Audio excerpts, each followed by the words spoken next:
Hello, what's up mga kasisi? Ayan, for today's Reels natin ay tutorial muna tayo kung paano nga ba gamitin ang automatic washing machine. So, bali ang brand ng ating washing machine dito is Daewoo. Ayan.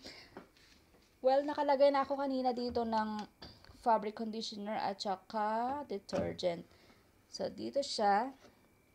Meron naman siyang design dito na flowers, which is, dyan mo ilalagay yung Fabcon. At dito naman ay detergent. Ayan. So, bali, naglagay na ako kanina nito.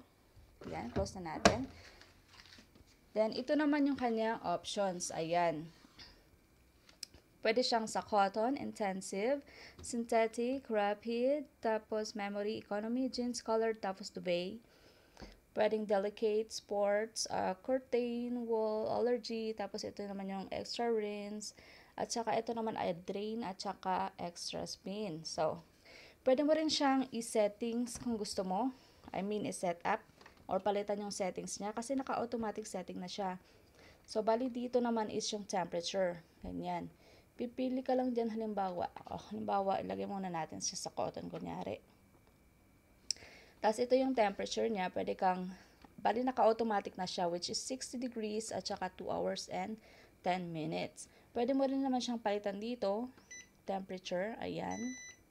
Ayan, cold, ganyan. Tapos, ito naman yung kanyang time ng pag-spin, ganyan. Kung gaano kalakas yung pag-spin niya sa loob, ganyan. Tapos, ito naman ay delay timer. Kumbaga, kung gusto mo siyang i-delay ng 1 oras, ganyan. O pwedeng 2 oras o 1 araw, ganyan. Tapos, ito naman yung stain level, which means naman is kung gaano siya kadumi, kung sobrang dumi na, o ka naman ay hindi naman masyado, o ka naman ay mild lang, ganyan. Tapos, ito naman yung option niya, kung gusto mo siyang i-pre-wash, o extra, extra wash yan. Tapos, pwede mo siyang i-soak dito. Ayan, ipabad mo siya. Tapos, ito naman ay, loaded yan. Tapos, ito naman ay economy lang. Tapos, kung okay na yan sa'yo yung setting niya, pwede mo na siyang i-confirm dito. Tapos, kung ayaw mo naman yung setting ganyan or susundin mo na lang yung setting nito, ipack mo lang siya sa 0. Ayan. So, bali nakapaglagay na ako kanina dito ng ating maduming damit. Ayan, sara na natin. Tapos, ilagay lang natin siya sa rapid 30 degrees. Ayan. I mean, rapid siya 30 minutes. Bali, ito ay nasa, na siya, 20 degrees Celsius. Ayan.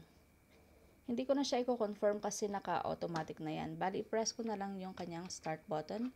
Start and pause. Ayan. So, bali, mag-antay lang tayo ng 30 minutes at pwede na nating isampay. Ayan, mga besino. Thanks for watching. Ayan, bali, naglo-load na siya ng tubig. Ganyan. Antay lang natin ng konti. Tagal kasi siya mag-load ng tubig, mga besi, kasi depende yun sa dami ng nakalagay na damit sa loob. Kung punong-puno, ganyan, matagal siyang mag-fill ng tubig. Ayan, so, yun lang mga besi. Salamat sa panonood.